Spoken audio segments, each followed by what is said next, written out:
What is up, watch friends? Welcome to another episode of Talking Timepieces with Tony. I'm Tony, and today is I'm wearing the Omega SMP 300. I put the OEM black strap back on it just to do it. Um, anyway, today we have a watch ball Q&A. However, I only got two questions, but one of them it's okay because it's going to lead into what the actual video is. Cool. If you have questions for the watch ball, then let me know and I'll add it to next week's next week's episode. All right, let's roll the intro. Thanks.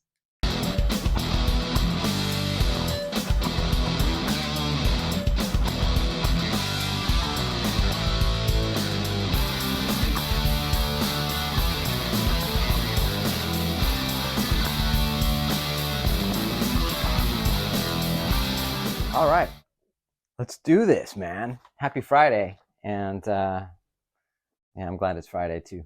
And the first question we have for the watch ball question: where is Tony? LOL. Oh, and this is from Davis Prince. Where is Tony? Also, what's the easiest Rolex to get from an AD? 6 weeks until birthday. I'm either getting something I'm offered or gray market. What's the easiest watch to get at an AD, Rolex wise? Oh, yeah, makes sense. Datejust, two-tone, 36. That's about all it says. Fluted bezel or, anyway, Datejust, 36. Probably get a Datejust 41 coming up, even, easy as well. I think those watches are, they're not holding their value on the secondary market like, like some of the other watches still are. So you probably have luck getting a Datejust, and that's awesome because I love the Datejust. My favorite Rolex is the Datejust. So thanks for your question, man. And oh yeah, where's Tony? I'm right here, dude.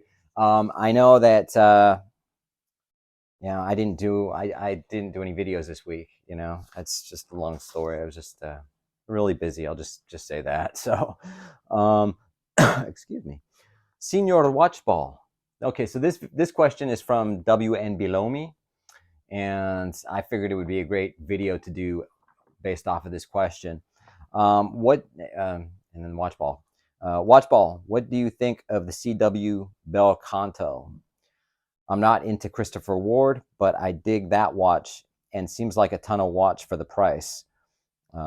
If it doesn't slow down your goal of if it doesn't slow down your goal of saving for your ultimate grail watch, and you technically can afford the $3,700 it costs, is that watch in particular worth almost 4K price tag? I have no issues dropping $4,000 on a Tudor, used, or Breitling, Omega, etc., but don't know anything about the CW other than the Canto is a cool ass watch with a cool complication that also looks great. It's been getting a lot of praise, but still want to see if you think it's a gimmick before I commit to the pre-sale I was selected for. Thanks. What do you think? The Bel Canto by Christopher Ward? Do it.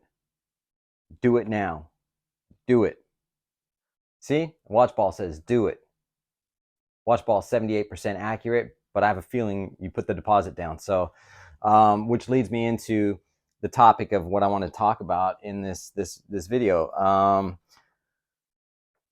I don't know that much about Christopher Ward at all. In fact, I don't think I even heard of him until a few months ago. And I'd seen some of their watches maybe on previous channels or whatever, and didn't think anything about them. I didn't even look them up. To me, they look like just another watch, man. There's a million of them out there, and they just look like another watch company doing the same shit that a lot of other brands are doing. But then I saw the Bel Canto, and I went, huh? Freeze frame that. And, I was like, holy shit, man. Where did that come from? So then I did look them up. And I looked at their watches on their website, and still, same thing. Nothing stood out whatsoever except this Bel Canto. It was like almost like we're just making generic shit, and then all of a sudden this beautiful I don't want to call it a masterpiece, but this beautiful piece pops up, and it's like, what the fuck? Where did that come from? Who is this brand? And again, that's what it is, right? So I just wanted to look a little bit more into it. Um, the again with their the Christopher Ward, the British company, and they say that British design and Swiss made. You know what that all that means is in England, whoever designs their watches designs the watches. Then they send those designs to a Swiss watch manufacturing house that probably manufactures a ton of other brands. And they're out there. There's a lot of they'll work on a project for one brand, then they'll go to the next brand and do the next brand. That's most likely what it is. They probably don't have their own factory in Switzerland. I doubt it. But one of the cool things that I loved about it when I went to their site, I wrote it down. They have in quotes, England is not England is the nation that gave us the Aston Martin and the Sex Pistols. And I went, fuck yeah, dude, that's cool, man. Because I was a Sex Pistols fan when I was younger, and I just the fact that they brought that up, I'm like, oh, cool. I dig this company just for saying that. So, right on, good for you, Christopher Ward. So the Bel Canto, it's a 41 millimeter watch with a grade 5 titanium case, and it has a Sellita SW200-1 movement, and they modify the hell out of it. And what they've done is they put an hour chimer. It's just like a hammer strike that on the hour it chimes, and it's a real pretty little sound. I won't put it up. I don't want to get, I don't know, copyright shit. But it's like it's a beautiful watch. The architecture of the watch is just amazing. It's like it has a subdial for the actual clock, for the hour, minutes, and whatever, and then it has down at the bottom where it has the chime and it's just really a phenomenal watch.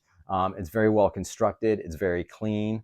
They have various different colors, and the watch kind of looks like an MB&F if you're familiar with that brand. Um, that's the sort of watch I thought that you would expect from a really high luxury hot horology brand, like MB&F. Not Christopher Ward. To me, they were just like, and still all their other watches look real generic to me. But I still looked at their watches anyway. So, but it's called the C1 Bel Canto. Sorry. And the hour chime is partially exposed, has exposed movement on the dial, sapphire crystal, of course, and it's really for the price point. I think they start around 3,600 up to 3,900. You have to put a deposit down of about $1,200 for end of December delivery. They've got some really nice colors. I'm not going to put them all up, but there's 3 colors I really like in particular. They have a purple. They have a light blue color, which would be like Tiffany blue or whatever. But and then they have a kind of orangish copper combination. And I think that's the one I would buy if it was me, because that would be more of an everyday watch you could wear. Something like if you go for the light blue, it might be more of a summer watch. I mean, you could still wear it in the winter. I mean, who's going to stop you? You know what I mean? And the purple, again, more of a sort of wintry type watch, but whatever. But for the price point at under $4,000, it just boggles my mind what they did and how they're doing it. So congrats to Christopher Ward for being able to do that and keeping it at a price point that's affordable, relatively affordable, for what they did. Maybe hopefully in the future they'll come up with some other designs that are equally as impressive as this particular watch, because the rest of their watches, to me, they don't I wouldn't say they don't speak to me. I'd have to really see them in person. Just looking at them on the website didn't do much. But and for me, like, the heritage in England is pretty cool, because I lived in England for 6 years, and now on top of that, I traveled and toured there a lot. So I've spent so much time there. So it's good to see the British, back in the watch game, because there's a lot of history and heritage with even Rolex starting in England. Omega has a big British history, and was it another brand, Ferrar, and Fears Watch Company. Those are all British, and they're all making a sort of a statement. So I applaud that, and it's pretty awesome. So I guess on that note, that's all I have to say. I do appreciate everyone who likes and subscribes. And, if you like my videos and like my content, please do like and subscribe. It helps me out. It helps me to stay motivated for the most part, to just keep doing this. All right. Anyway, appreciate it, you guys. Have a good weekend. All right. Thanks.